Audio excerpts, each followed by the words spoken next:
올해 제가 읽었던 책 가운데 제 마음속에 오래 남는 책을 꼽으라면 하영록 회장이 쓴 페이버라는 책입니다. 그는 32살의 나이에 심장에 문제가 생겨서 심장 이식을 기다리게 됩니다. 병원에서 6개월 동안 기다린 끝에 적합한 심장을 기증받게 됐습니다. 그런데 그 심장을 이식받기 전날 옆에 병실에 심장 이식을 당장 받지 않으면 몇 시간도 살 수 없는 응급 환자가 생기게 됩니다. 그리고 그때 주님께서 그에게 말씀하십니다. 내가 받을 심장을 그에게 주어라. 그에게 그 심장이 필요하다. 자신도 심장이 필요하지만 그는 자신에게 기증되기로 했던 그 심장을 양보하기에 이릅니다. 대신 그는 의학적으로 이식 불가 판정을 받은 그런 심장을 대신 이식받게 됩니다. 처음부터 상태가 좋지 않았던 그 심장은 6년 만에 다시 문제가 생겼습니다. 그리고 두 번째 심장 이식 수술을 받습니다. 미국에서는 심장 이식 수술은 2번만 허용됩니다. 왜냐하면 다른 사람에게도 기회가 돌아가야 되기 때문에 그렇습니다. 심장 이식 수술 받으면 평균 10년 정도 사용할 수 있는데 두 번째 심장은 잘 관리해서 16년을 썼습니다. 그런데 또 문제가 생겼습니다. 이제는 이식도 불가능하고 죽음을 기다려야 됩니다.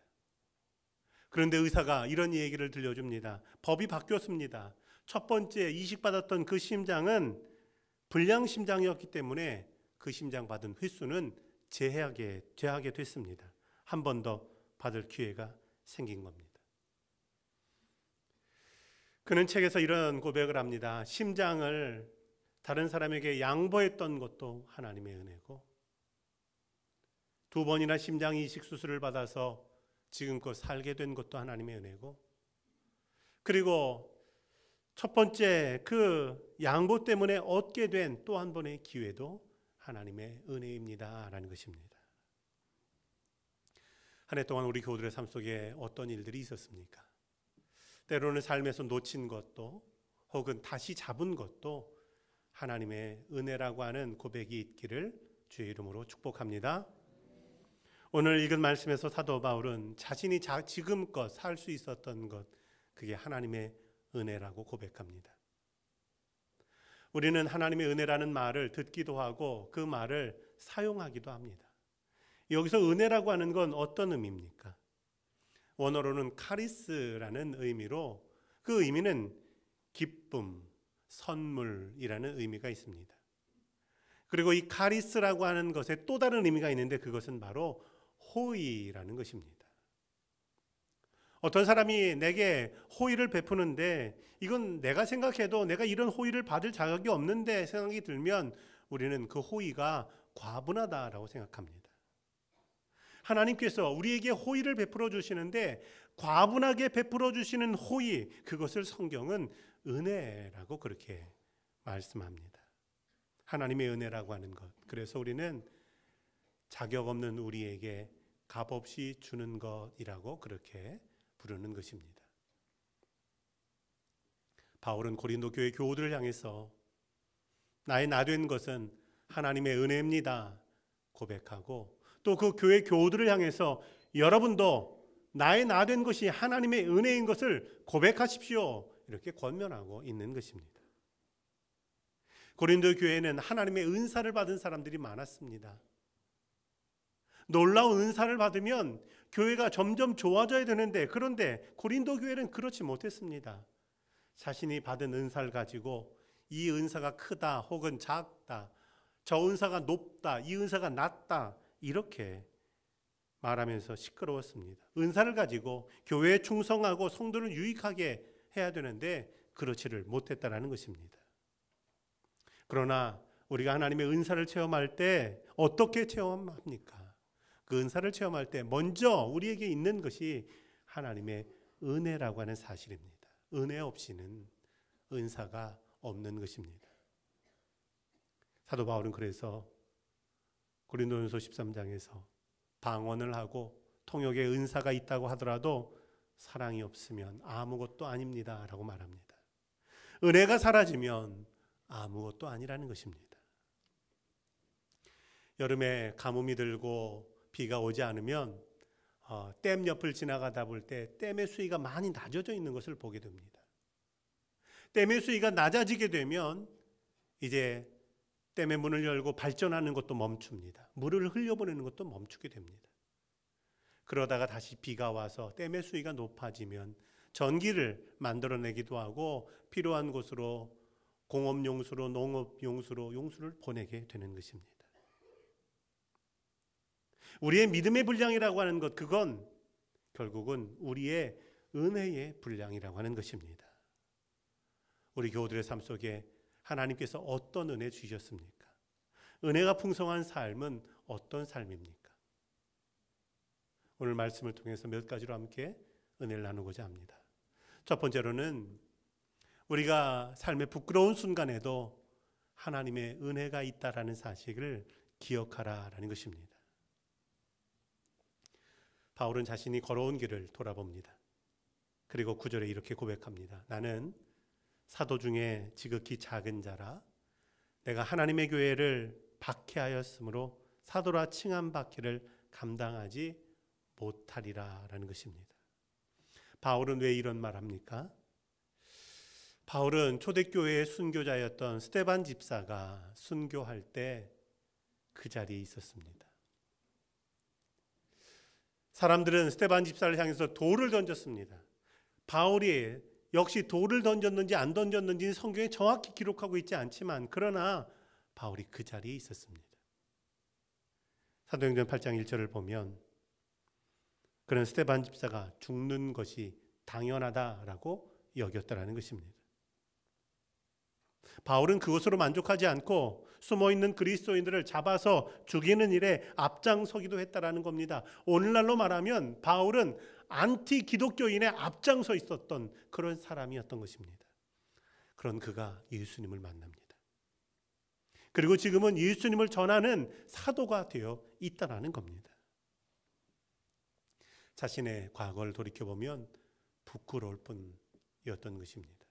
그래서 그는 자신을 가리켜서 사도 중에 가장 작은 사람, 하나님의 교회를 핍박했기 때문에 사도라고 불리기가 부끄러운 사람, 디모데전서 1장 15절에 보면 죄인 중에 우두머리인 괴수인 사람이라고 그렇게 고백했던 것입니다.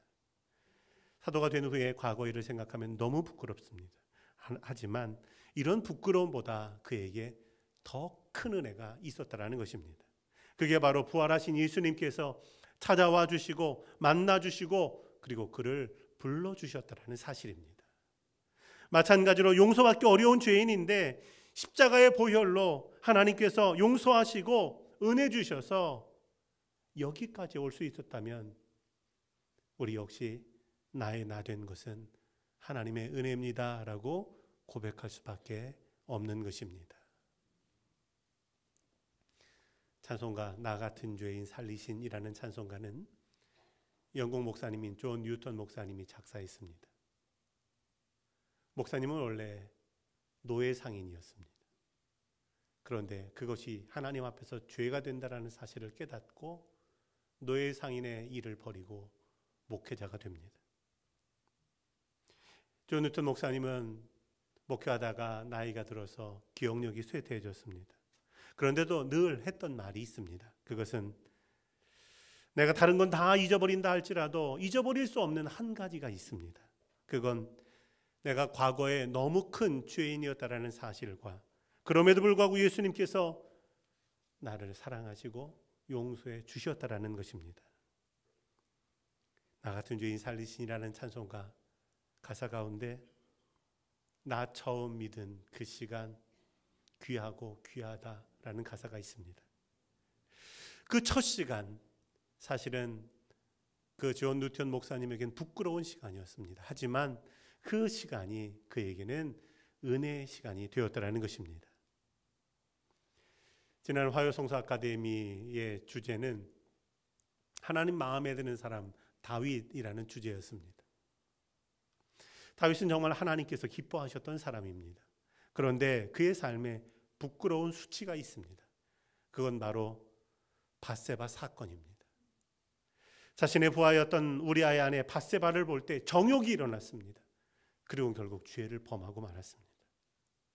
다윗은 그것이 그저 한 번의 실수라고 생각했는데 밧세바에게서 연락이 옵니다. 임신했다라는 겁니다. 다윗은 이 문제를 무마하고 덮어버리려고 전쟁터에 나가 있는 우리아를 불러들입니다. 우리아가 집에 들어와서 하룻밤 자고 다시 전쟁터로 가면 이 밧세바가 아이를 가진 것, 이것이 덮여질 거라고 생각했습니다. 그런데 충실한 부하였던 우리아는 왕에게 와서는 여러 가지 보고를 하고, 지금 내 동료들이 전쟁터에 있는데 내가 어떻게 집에 가서 하룻밤 자고 가겠습니까? 그리고는 다윗 왕이 여러 번 말리는데도 불구하고 결국 집에 들어가서 자지 않고 성전 왕궁의 문 앞에서 자다가 그냥 돌아가 버리고 말았습니다. 다윗은 이걸 어떻게 덮을까 생각하다가 이 우리아를 죽이기로 결심합니다. 전쟁터 맨 앞에 우리아를 세워놓고 다른 사람들에게 물러나라고 말합니다. 결국 우리아는 죽고 말았습니다. 우리아의 죽음으로 다윗과 밧세바의 이 일은 아무도 모르게 됐습니다. 그런데 성경을 보면 하나님이 알고 계셨더라는 것입니다. 하나님께서 나단 선지자를 통해서 이 죄를 드러나게 하실 때 다윗은 너무나 부끄러웠습니다. 그런데 그 부끄러운 순간에 하나님께서 이 다윗에게 주셨던 은혜가 있습니다.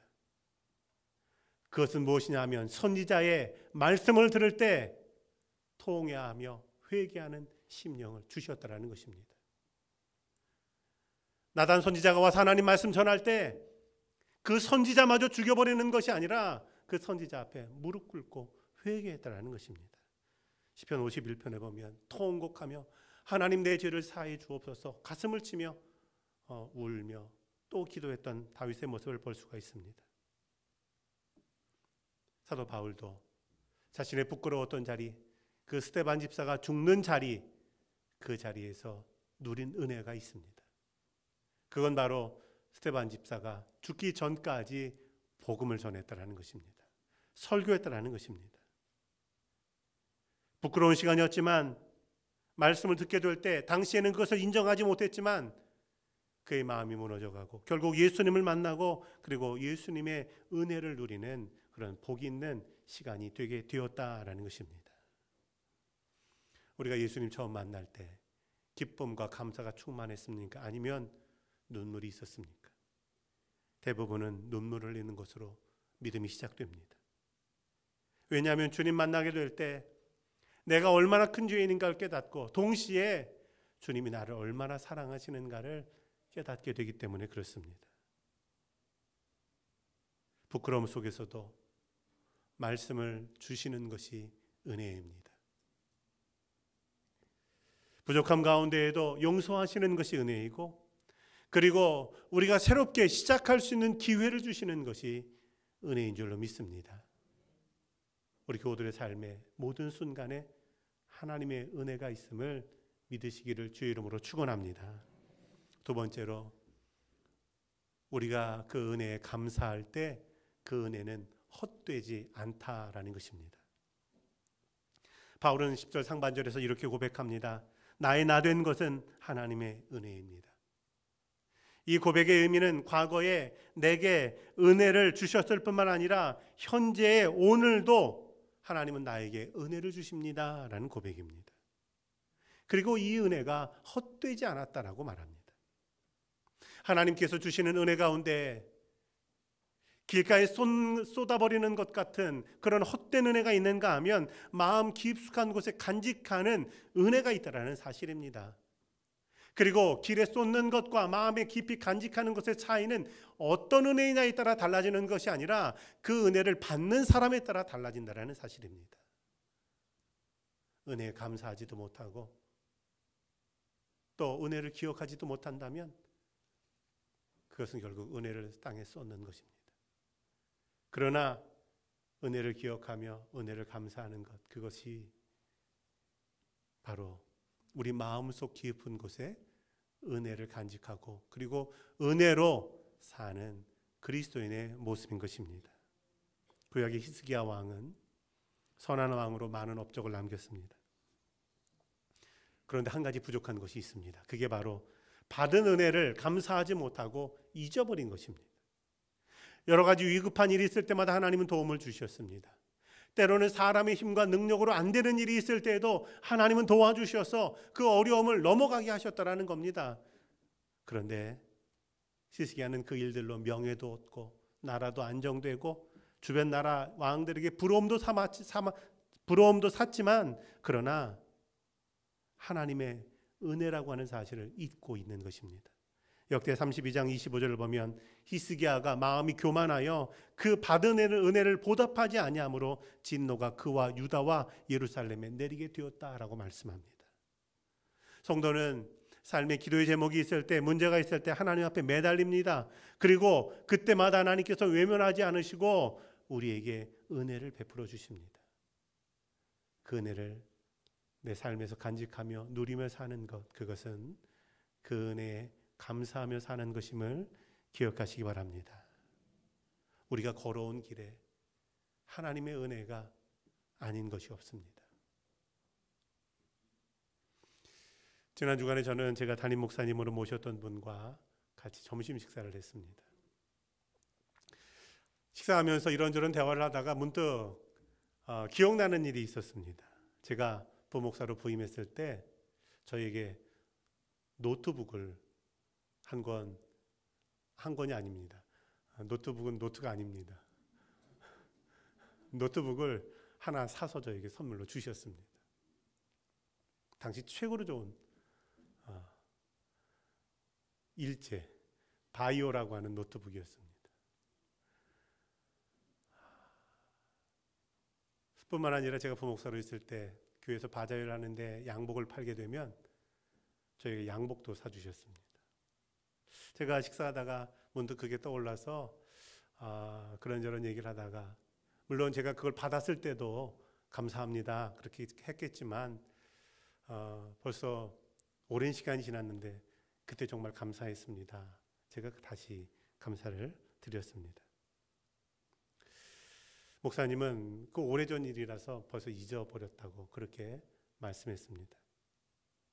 그런데 원래 그분은 감정 표현이 별로 없는 분인데 너무 좋아하시는 거였습니다. 잠 식사 잘 대접하고 헤어졌는데 문자가 왔습니다.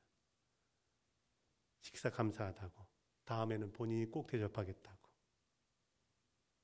마지막에 또 감사, 이렇게 문자를 보냈습니다. 우리 삶의 감사는 좋은 인간관계를 형성할 뿐 아니라 믿음에서는 성숙한 믿음으로 이끌어지게 되는 걸 기억하시기 바랍니다. 부모가 자녀에게 은혜를 베풀 때 자녀를 낳는 것, 그것은 은혜가 끝나는 것이 아니라 이제 은혜를 베푸는 것의 시작이 되는 것입니다. 마찬가지로 우리가 믿음 생활할 때 예수 그리스도로 말미암아 구원을 받는 것, 그건 은혜의 종료가 아니라 은혜의 시작이라는 것입니다. 그리고 그 은혜는 우리 삶에 늘 함께 있는 것입니다. 부모가 자녀에게 은혜를 베풀 때마다 부모는 기대합니다. 다른 것 없이 감사합니다 라는 말 한마디입니다. 그런데 감사하다는 말 대신에 나에게 해준 게 뭐 있냐고, 그럴 거면 왜 낳았냐고, 이런 말 할 때 정말 섭섭하고 허탈해집니다.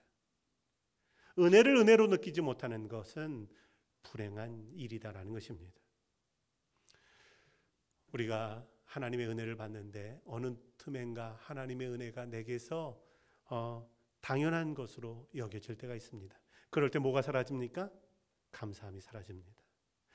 당연한 일에는 감사하는 사람이 없기 때문에 그렇습니다.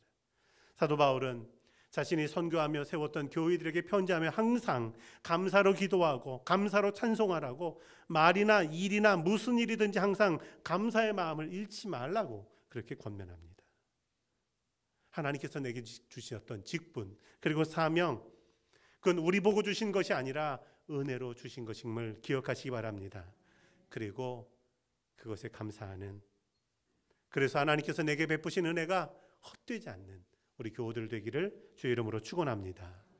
마지막으로 우리 삶의 고난도 수고도 은혜다라는 것입니다. 10절 하반절에 보면 내가 모든 사도보다 더 많이 수고하였으나 내가 한 것이 아니요 오직 나와 함께 하신 하나님의 은혜다라고 고백합니다. 바울이 복음을 전할 때 얼마나 어려웠습니까? 핍박받았습니다. 매도 맞았습니다. 감옥에도 여러 번 갇혔습니다. 생명의 위협도 받았습니다.